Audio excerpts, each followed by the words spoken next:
Celui qui aime son père ou sa mère plus que moi n'est pas digne de moi. Et celui qui aime son fils ou sa fille plus que moi n'est pas digne de moi. Celui qui ne prend pas sa croix et ne me suit pas n'est pas digne de moi. Matthieu 10, 37, 38. Le Seigneur Jésus-Christ dit dans Jean 15 de ceux qui croient en lui, « Je ne vous appelle plus serviteur, mais je vous appelle ami. » Parce qu'il désire nous donner tout ce qu'il reçoit de son Père. Alors que nous grandissons spirituellement, nous jouissons d'une amitié avec notre Seigneur Jésus-Christ. Nous lui parlons très librement. Nous lui disons tous nos secrets.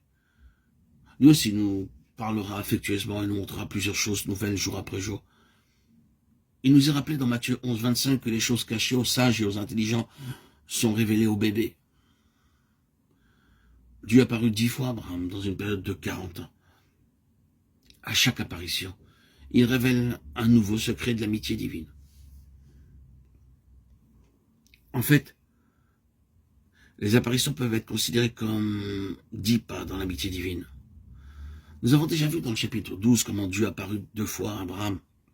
La première fois, Dieu ordonna à Abraham de quitter le pays et d'aller dans un nouveau pays. Dieu n'avait pas dit à Lot d'aller avec lui, à cause de la sympathie humaine. Abraham consentit à prendre Lot avec lui. Quelque temps après, il eut une querelle entre les serviteurs de Lot et ceux d'Abraham, Genèse 13, 7.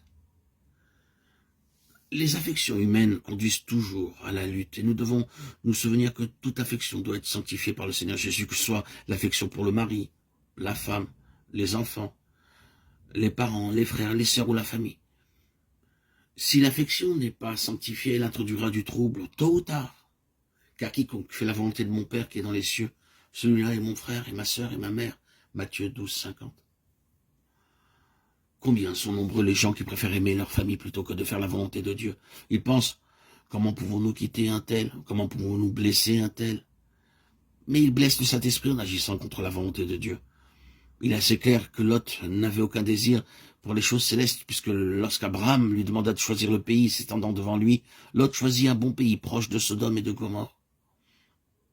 Lot demeura dans les cités de la plaine et planta sa tente en face de Sodome.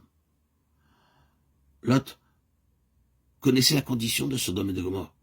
Ce n'était pas un secret, les villes étaient réputées pour leur méchanceté. Abraham dit à Lot, si tu vas à gauche, j'irai à droite. Si tu vas à droite, j'irai à gauche. Lot choisit un lieu proche de Sodome et de Gomorrhe. Il fut attiré par la fertilité du pays. Il a pu penser, je ne suis pas dans Sodome ni dans Gomorrhe, je vivrai à l'extérieur.